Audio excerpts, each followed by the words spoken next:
Connell, thank you so much for giving us a glimpse of what many are going through every day.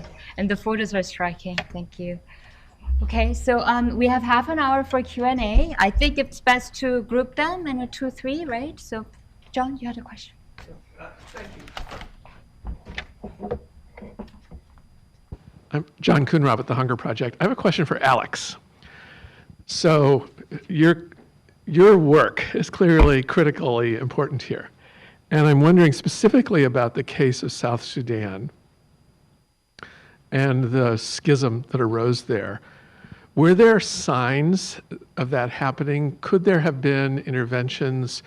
Could part of sort of the famine early warning system of the world really look at the internal and external forces that could tear governments apart, much the way the drought did in Syria when Assad couldn't cope with it?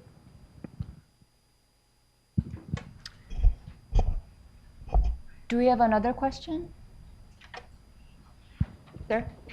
Hi, my name is Alex Paul. I'm from the Atlantic Council. I just wanted to ask all three of the panelists, in the report you look obviously back to 2000 and come forward to today. I was wondering maybe if you had some ideas how you see these trends developing in the future. So I know I've read some stuff about a potential green revolution in Africa. So yeah, just any comments you have on like long-term trends next 10, 15 years, I'd be interested in, you know, areas of concern that you think might arise or where else there might be good progress. Thank you. We'll take one more question from the back. If you could introduce yourself, that'd be great. Thank you. Thank you very much. My name is Nadim Khouri, supporting the Global Agriculture and Food Security Program at the World Bank. My question is concerning data, and in the very first table on progress between 2000 and 2015, it seemed that everyone had made progress, whereas some data shows that actually in certain regions, because of conflict and others, and certain countries certainly, there was actually increased hunger or less reaching the Millennium Development Goal on hunger. How do we reconcile, or are we misreading the data between these two? Thank you.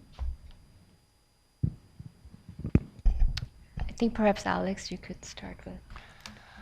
So I think the first question was for me, and actually here this morning I had a launch for a book that I wrote called The Real Politics of the Horn of Africa, Money, War and the Business of Power, which is not the subject of today, but it is about exactly that question, about how politics in countries like South Sudan is run on a political business principle revolving around money and how control over what they call in the vernacular political budgets that are spent for purely political reasons are handled.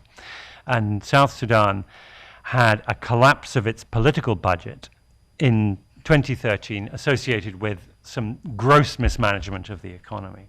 And the crisis that erupted seemed to be a surprise only to the special representative of the UN Secretary General. Everybody else saw it coming.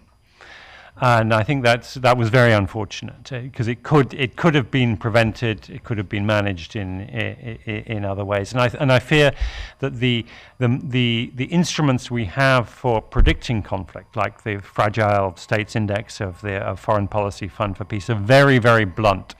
But if we're much more precise and use the instruments that the politicians, the political business managers of these countries themselves use, then we can see these crises. And anyone who was an expert in South Sudan saw it coming, just as anyone who knew about Mali saw that crisis coming, etc.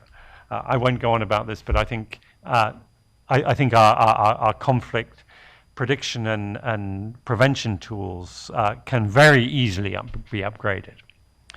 And in terms of long-term trends over the next 10, 15 years, I'm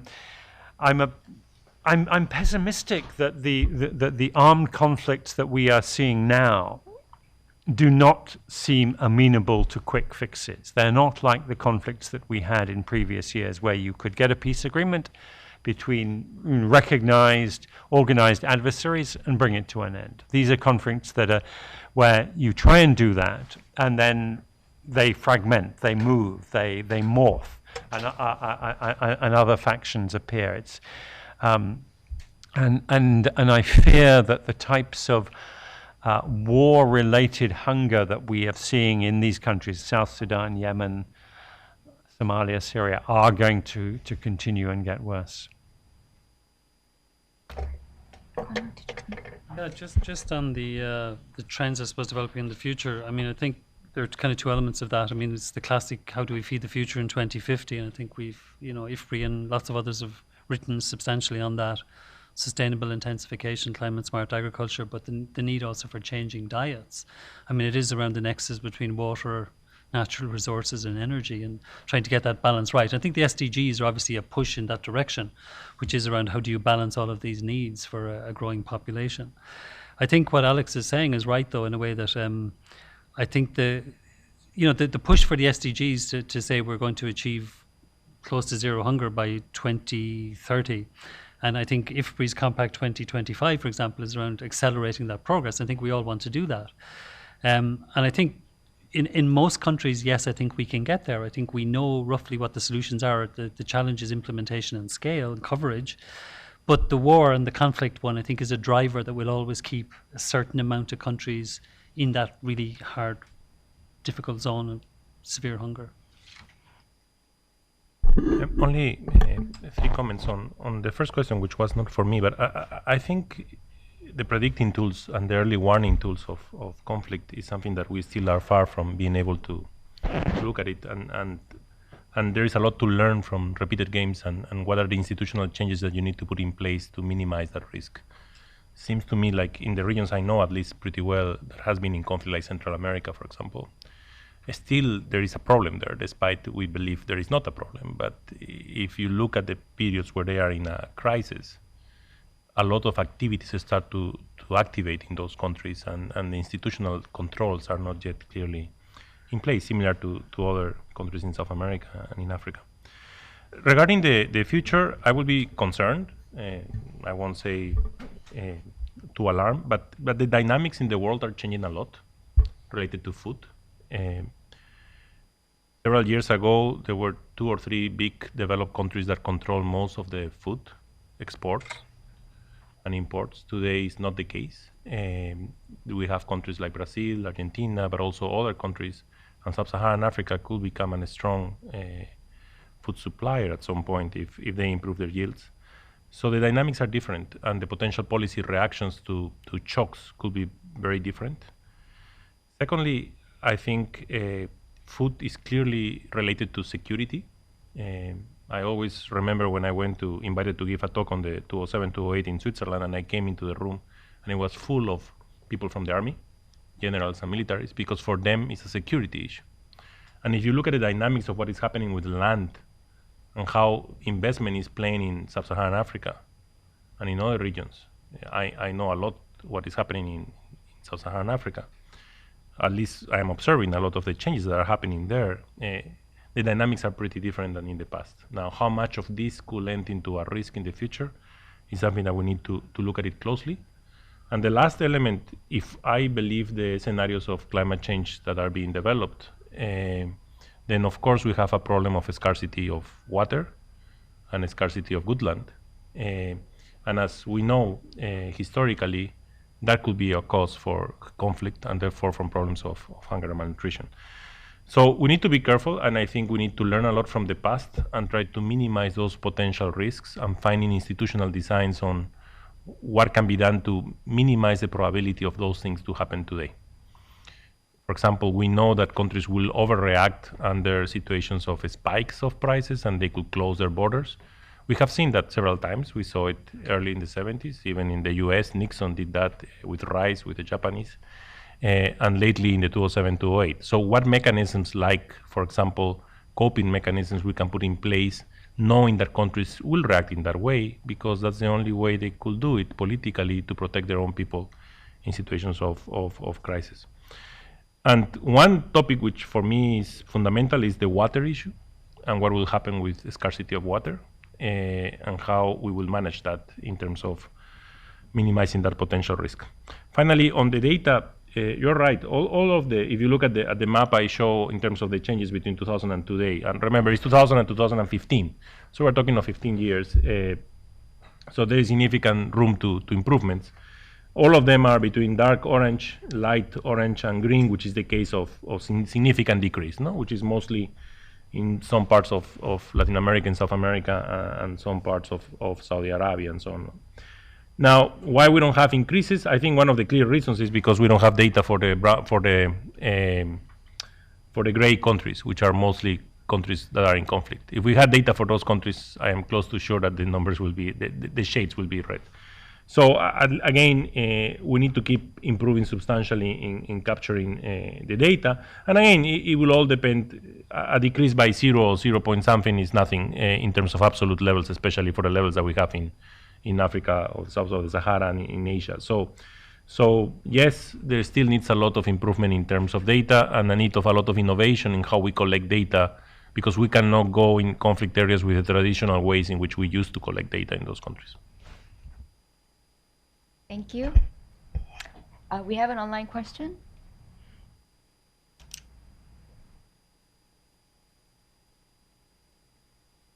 Thanks. This question is from the Alliance to End Hunger. So this is in relation to the missing data. So in conflict areas where data is hard to get, can the Global Hunger Index benefit from collaboration with FuseNet?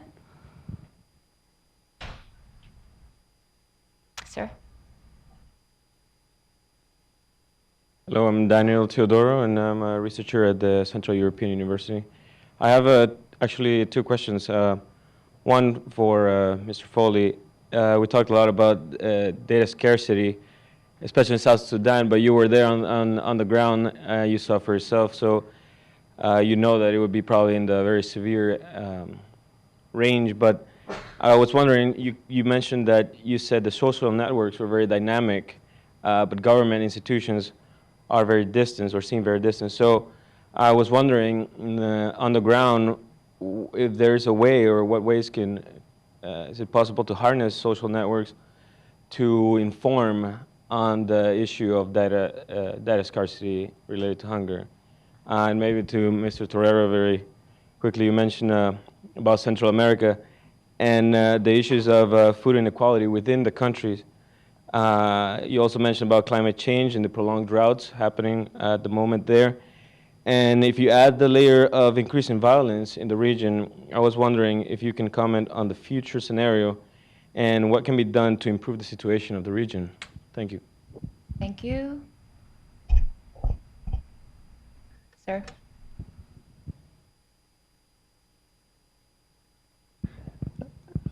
Phil Stephan, USAID, but the question is mine, thanks. First of all, thank you very much for the panelists. I've enjoyed everything. My question is also a data question. I noticed on the map of the world that the Western democracies, the OECD countries, are in white, missing data. And my thought is, taking the United States, for example, where 1 out of 7 receives food stamps, that's equivalent, roughly, to some degree of food insecurity. Why does IFPRI have plans to include the Western countries in its GHI to make this truly a global hunger index, even if, as I understand, we may not have the same data points to construct the exact same scale? Perhaps there could be a different scale or index for those countries. Thank you. Thank you very much. I think that's a question for Connell, and then we'll work backwards. Okay. Yeah, on the last one, I think you've alluded to yourself. I think the problem is that we don't collect systematically the same. Sorry, is this on? It is on. That's fine. I think for the OECD countries, I think the issue is that we don't collect systematically the same data as that we use for the GHI. And I think your point about looking at different data to sort of bridge the gap, I think is an interesting one. I think what we pride ourselves with the GHI is that it's a relatively simple measure, and obviously we're looking at continuity over time, so we're comparing like with like, which is quite important. So it's a I'm sure we'll have the discussion again. It has come up obviously with particularly around hidden hunger and obesity and all of that. and with the SDGs becoming a much more universal look at things. I mean, obviously the MDGs were focusing on developing countries. The agenda has shifted somewhat with the SDGs, and if you could have a much more global picture on it, would be better. So I think we're looking at that. We're actually more concerned, interestingly enough, and I think we feel that there might be more value in looking subnationally in developing countries, because we think that's where you'll really generate a discussion for change. And when we're actually looking at data and data gathering, we feel it would be much richer if you could get systematic regular collection of data at district level in developing countries. You change the entire discussion. You then get a much richer discussion with country governments to say, why is this region doing really well and this region doing really badly? And we think there'd be much more dynamic push for change if we could do that. So again, with the resources available to us, we have to prioritize what kinds of data we collect and what we can use. But that's kind of the thinking at the moment, I would say. Maximo? Yeah, several things. Let me follow up on your comment. So in the map it says industrialized countries, which they are not tracked. So it's different to the missing data, which is the gray, which we have in Africa. But sure, the idea will be how to make these indicators standardized across the board. Although in some of these developed countries, I think there are serious issues happening that we need to look at them also carefully. So yes, it should be an issue of assessing and looking at what data is available and how we can do. But on the issue of intra-country inequality that you were raising, I think that's pretty important. And in some of the countries of the Feed the Future, for example, now you will have like 2 rounds of data that has anthropometrics, have measures of stunting and wasting and so on, and also anemia. So it's something to look at as, for example, bringing examples of cases where we have panel data for 2 periods, which allow us to disaggregate at least on the what they call influence zones in the case of the Feed the Future data. Regarding the question on FuseNet, we have access to, FuseNet, most of the data of FuseNet is public good. So we have access to the data of FuseNet, but it's not, I don't think it's related to the indicators that we track in the hunger index. They have very good data on prices in the areas where there is crisis, and they have these early warning systems and these scales that they use to alert. But it's not this type of indicators of stunting, wasting, and malnourishment and death. So I think all the data could complement to help to understand the story, but it's not the same. Now, FuseNet has a new call where they are trying to develop an innovation type of pillar where I think new ideas could come up, where things could start to make. It could be that we can try to influence that to collect or be more systematic in this type of indicators. Regarding Central America and inequality and increasing violence, that's a serious topic for Central America, and this is a result of what basically, so there was already violence, urban violence, mostly in Central America, in El Salvador, Honduras, and so on, what they call the maras. But then with the change of what happened in Mexico, in the previous government of Mexico, of pushing out most of the drug dealing and so on and so forth, Central America receive or host most of this level or this problem because of the lack of security at the subregional level. And now if you go to West Honduras, for example, you will see clearly that is happening. You go to West Guatemala, also is happening, and even in some parts of El Salvador.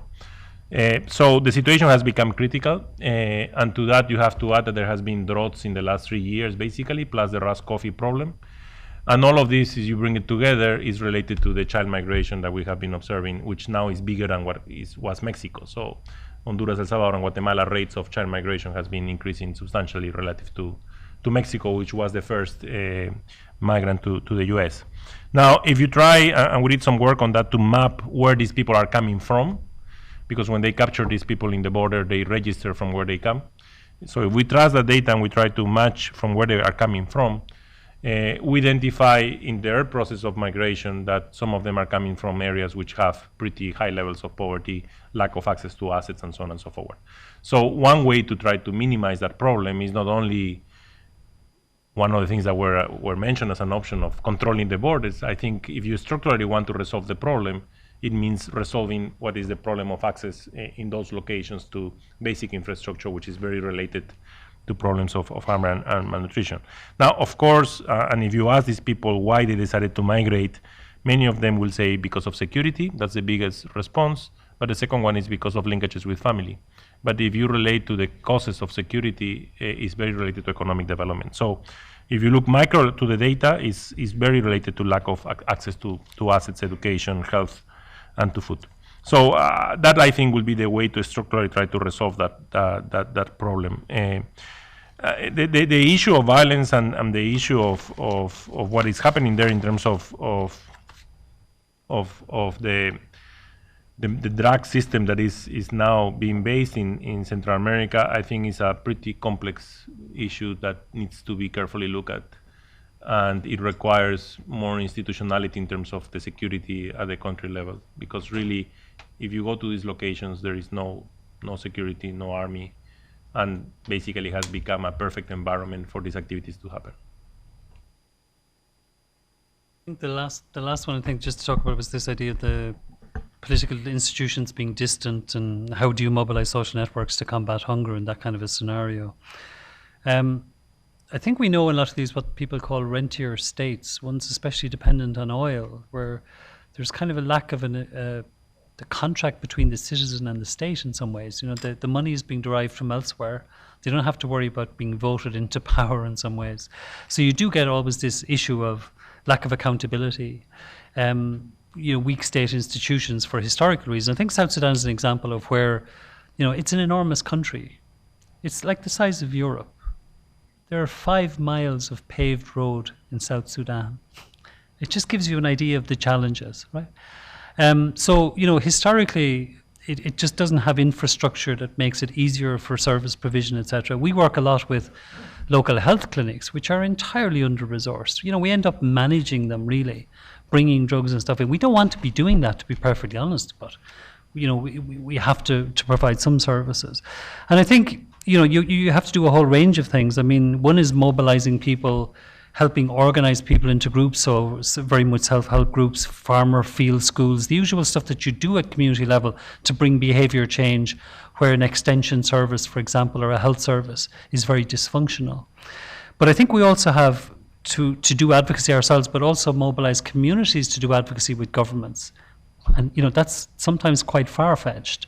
But, I mean, we've been influenced, for example, in places like Bangladesh, where we've worked with the All-Parliament group to get resources to underserved areas like the Howrah, the flooded areas in central Bangladesh, and to the Chors, the silted riverine areas.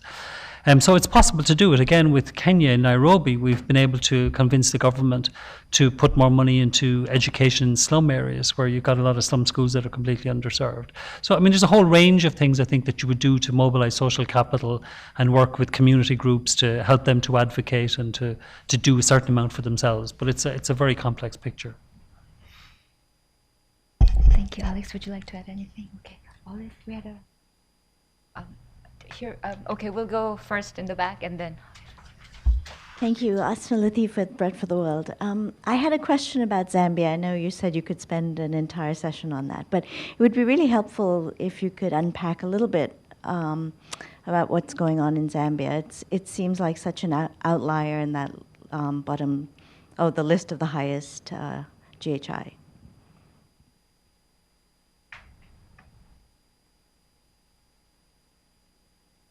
Thank you. I had a question for Alex. In a previous discussion on the GHI, you called for a 1945 moment. And I just wondered if you could elaborate on what you meant by calling for a 1945 moment. Thank you. Any other questions? Oh. Rajul Pandyalocha at IFPRI. Maximo, I want to follow up on the data question, in the sense that what we felt were limitations 20, 30, 10 years ago, today with the explosion of cell phones, almost everybody in Africa has a cell phone now. Where do you see the potential to basically leapfrog? And if you had a wish list of how to make it possible, with all the work that you have done on ICTs, is there a way we can leapfrog the collection of data very speedily, and the analysis, and then the communication? Are there new partnerships one can form? What can we do now that we couldn't even do 2 years ago, 5 years ago, to change this whole data dynamic? Thank you. Maybe we begin with Alex. 1945 moment. The London launch of the GHI took place in Church House in Westminster, which was the place where, in 1945, the preparatory committees that ended up creating the United Nations met. And I thought it was it was singularly appropriate that we were discussing all these issues in that location 70 years on. At the moment, there is such disarray and turmoil in the world, particularly in Europe and the Greater Middle East, but really globally, that I felt this was a moment at which we need actually to go back to that fundamental architecture that was constructed on some very, very basic principles of multilateralism and the rule of international law, collective security, but not only freedom from fear, but also freedom from want. And revisit those in a collective manner. I didn't think it was going to be possible to resolve so many of the problems that we are facing one by one in isolation. There needs to be some global compact. The other point I would make in that regard is that there's one other tremendous asset that we have now, and this issue hasn't come up. When I said at the beginning of my presentation that famines were man-made and not woman-made, it wasn't just a joke. And one of the issues I would like to see the GHI addressing is really to investigate the question of whether one can correlate and associate the involvement of women in politics and in positions of power with reductions in hunger and the elimination of famine. And if you look back at the founders of the United Nations in 1945, there weren't many women there, though, of course, we all know there was one woman very, very strongly behind it. But not at the front desk, as it were. So let's see what a 1945 revisited with 50% of the seats filled by women might look like. Who's answering the Zambia question? I don't know. I think it's actually explained in the report. Okay. I mean, I think it's kind of the copper. I mean, I don't know if you have it there, Maximo, in it. I think it's kind of the collapse of the copper price and a number of issues there. The stunting rates are obviously very high across a lot of southern Africa, but I think it's in it. I'll dig it out.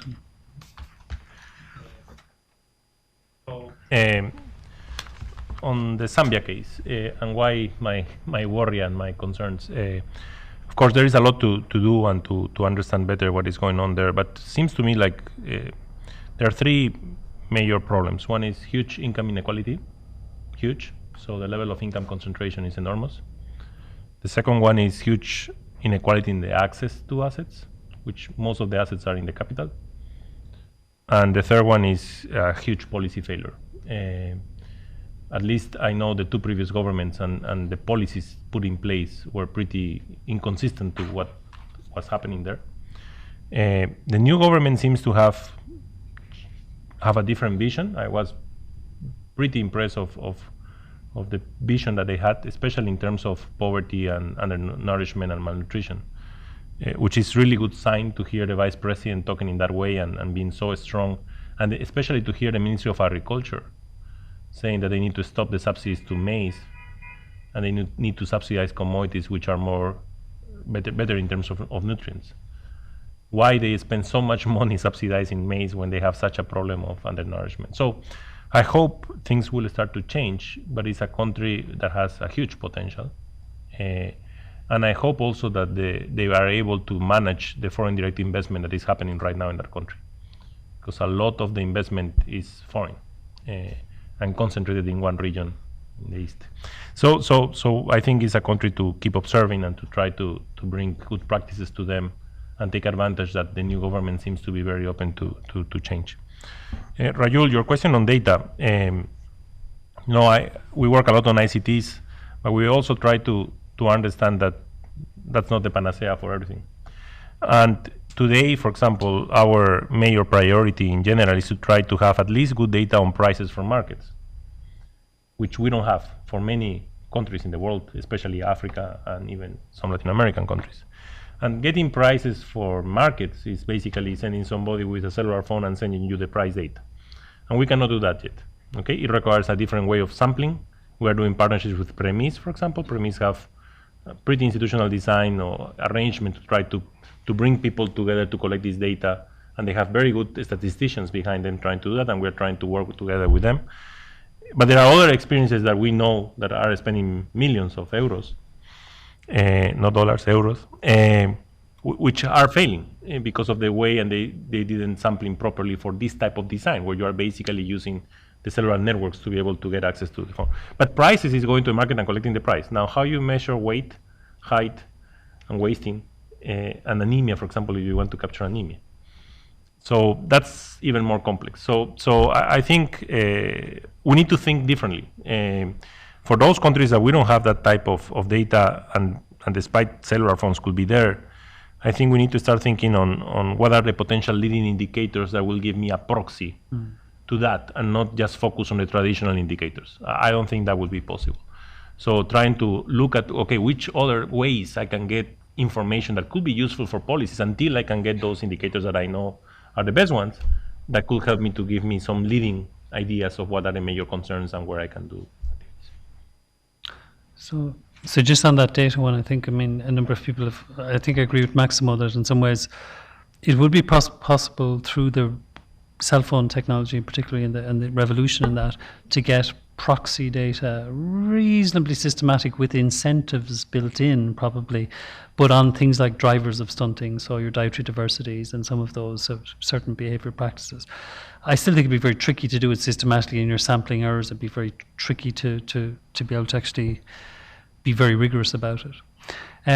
Just on the other thing, just on conditional cash transfers, classic, there's a condition, and again, you'd wonder, could you build in a conditionality to say, well, give us this information on this regularity basis? But again, that's a particular cohort. They bring in sampling biases and errors and stuff like that. But I think there is potential. We collect an awful lot of our data now on tablets, and it's amazing how, we've been doing this work with Stephen Dever and IDS on graduation model. We're collecting the data in country on tablets, and once they get back to the office, it gets into a Wi-Fi zone. We get the information in Dublin. It's the real-time nature of it. That's moving very quickly, as we know.